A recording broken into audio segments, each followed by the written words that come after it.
हिमाचल प्रदेश पर्यटन विकास निगम के अध्यक्ष और प्रदेश पर्यटन विकास बोर्ड के उपाध्यक्ष आर.एस. बाली ने पत्रकार वार्ता के दौरान कहा कि देश की पर्यटन राजधानी हिमाचल को बनाने के लिए मुहिम छेड़ी है ताकि प्रदेश में पर्यटन को बढ़ावा मिले। बाली ने कहा कि टूरिज्म को विकसित करने के लिए मुख्यमंत्री सुक्खू ने इस दिशा में काम शुरू किया है, जिसके तहत ही कांगड़ा जिला को टूरिज्म कैपिटल बनाने के लिए काम किया जा रहा है। बाली ने कहा कि एयरपोर्ट के विस्तार के लिए कांग्रेस पार्टी ने किया है और जीएस बाली के समय में कांगड़ा एयरपोर्ट का विस्तार किया गया है, जिसमें अब हजारों लोग दिन में आवाजाही करते हैं। आर.एस. बाली ने कहा कि हिमाचल टूरिज्म के होटलों में पिछले 2 सालों में रिकॉर्ड तोड़ रेवेन्यू दर्ज किया है और जयराम सरकार के समय में 26 करोड़ 5 सालों में रेवेन्यू दिया था, लेकिन 2 सालों में 36 करोड़ रुपए सरकार को कमा कर दिया है। उन्होंने कहा कि पहली बार इतिहास में हुआ है कि एचपीटीसी में 3 बार बजट में 100 करोड़ रुपए टर्नओवर किया है और हर साल होटलों में मुनाफा बढ़ता जा रहा है। सबसे महत्वपूर्ण सवाल जो है वो आपने पर्यटन को लेकर पूछा है। पर्यटन राजधानी बनाना और ये एक सोच रखना कि देश की पर्यटन राजधानी जो है वो हिमाचल प्रदेश होगी, ये माननीय मुख्यमंत्री महोदय की सोच है। और माननीय मुख्यमंत्री महोदय ने ये सोचा कि प्रदेश हमने इस तरह पर्यटन के नक्शे पे लेके जाना है कि वो पूरे देश के अंदर रिकॉग्नाइज हो। प्रदेश हिमाचल प्रदेश में और ज्यादा संख्या में आए, देश के लोग आए और देश के लोग आके यहाँ पे लुत्फ उठाए। उसके लिए चाहे कार्निवल्स हो, चाहे एक टूरिज्म फ्रेंडली स्टेट को बनाना हो, चाहे पॉलिसीज के अंदर सुधार करना हो, चाहे फ्रेंडली पुलिस का भी एक कॉन्सेप्ट देना हो, ये कई केंद्र बिंदु जो सोच है कि माननीय मुख्यमंत्री महोदय की रही कि हमें कुछ ना कुछ ऐसा करना है। और मैं सौभाग्यशाली मानता हूँ अपने आप कि मुझे हमारे नेता माननीय मुख्यमंत्री हिमाचल प्रदेश ठाकुर सुखविंदर सिंह सुक्खू जी ने मुझे यह कार्यभार दिया और जिम्मेवारी दी। और आज उस जिम्मेवारी को निभाते हुए हमने बहुत ऐतिहासिक कुछ फैसले लिए। उसमें एक ऐतिहासिक फैसला जो है वो कांगड़ा जिले को टूरिज्म कैपिटल हिमाचल का बनाना है। कि टूरिज्म कैपिटल का मतलब है कि वहां पे एक बहुत बड़ा निवेश हो, एयरपोर्ट का विस्तार, एयरपोर्ट के विस्तार में हजारों करोड़ रुपए जो खर्च हो रहा है उसकी शुरुआत हो, और उसकी शुरुआत के लिए सैकड़ों करोड़ रुपया दे दिया गया।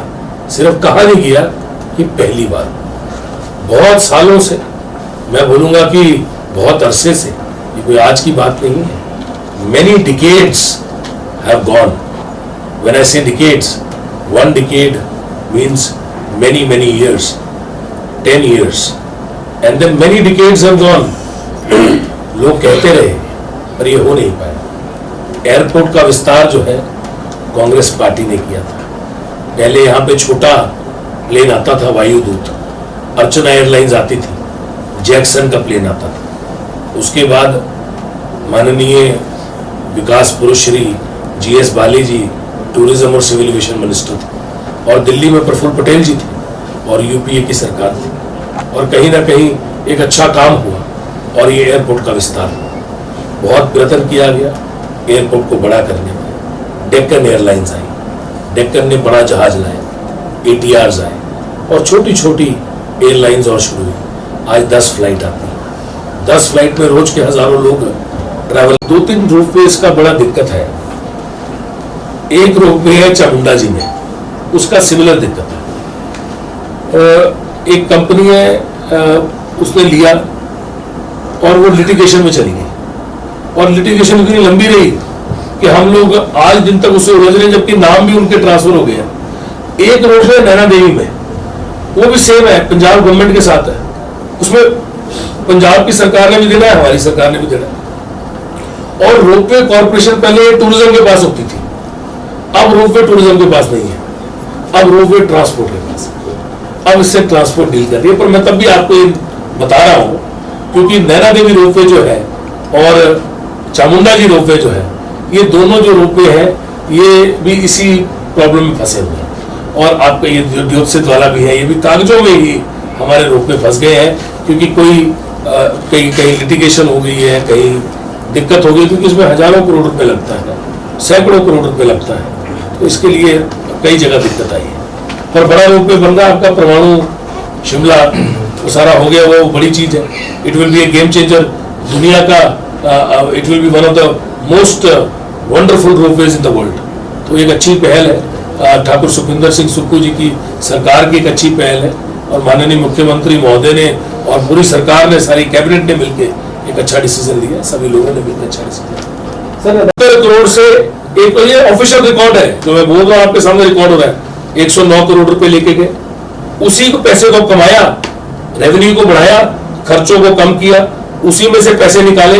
माननीय जयराम ठाकुर जी ने पिछले 5 साल में, पिछली सरकार ने 26 करोड़ रुपए दिया था 5 साल में, हमने 2 साल के अंदर 36 करोड़ रुपया पहले ही दे दिए, दिसंबर से पहले, और पिछले 3-4 महीने में 5-6 करोड़ रुपए और दे दिया। तो अगर हम डबल के करीब पैसा 2 साल में दे चुके हैं जितना इन्होंने 5 साल में दिया, और ये इंपैक्ट वो है जो वो छोड़ के गए हमारे ऊपर। 2022 के अक्टूबर में इनको क्या जरूरत पड़ी थी कि इनको डिसीजन लेना था? लोग, बच्चों, देखिए आप एक चीज समझिए, एम्प्लॉयज के हित का डिसीजन था।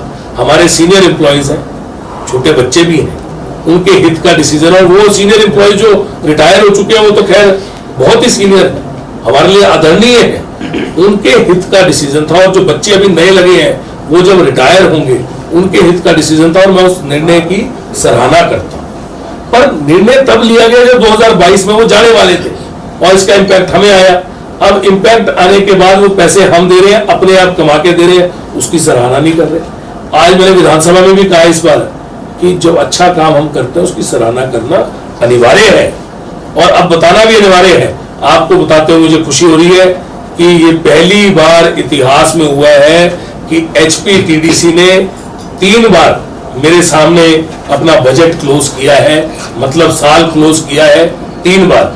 इस मार्च में तीसरी बार हो गया, 3 बार क्लोज किया है, और तीनों बार हमने इतिहास बनाया है। तीनों बार हमने 100 करोड़ रुपए क्रॉस किया है, 100 करोड़ से टर्नओवर हमने नीचे नहीं आने दी, और हर साल हम प्रॉफिट बढ़ा रहे हैं।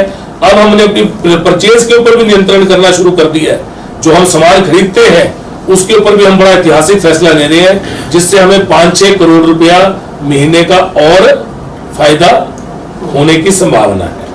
1983 से शिक्षा के क्षेत्र में अग्रणी Silver Bell Senior Secondary School Hiranagar Hamirpur पिछले 4 दशकों से शिक्षा जगत में एक अहम स्थान बनाए हुए है। श्रीमती शकुंतला निघाल के कुशल नेतृत्व में सिल्वर बेल्स की टीम द्वारा बच्चों को गुणात्मक शिक्षा प्रदान की जाती है, जिसमें बच्चों के सर्वांगीण विकास पर विशेष ध्यान दिया जाता है। I started the school in 1983 because there was a dire necessity for the English medium school that time. So previously I was hesitating, but still I started the school with 3 children, but it flourished on very well, and that was because of the cooperation of the staff as well parents. They did all the efforts to take the school up and flourish it very well, and we excelled in all the spheres, cultural activities, outdoor activities as well as the education activities. Super Magnet Group की सहभागिता से silver bell school में दी जाती है बच्चों को विभिन्न प्रतियोगी परीक्षाओं के लिए कोचिंग, और नौनिहालों के लिए अत्याधुनिक सुविधा से युक्त बाल वाटिका की सुविधा भी उपलब्ध है। बच्चों के लिए स्कूल द्वारा ट्रांसपोर्ट की सुविधा 15 किलोमीटर के दायरे में दी जा रही है। गौरवमयी अतीत से सुनहरे भविष्य के निर्माण के लिए प्रतिबद्ध सिल्वर बेल्स स्कूल में आज ही अपने बच्चे के लिए सीट बुक करवाएं।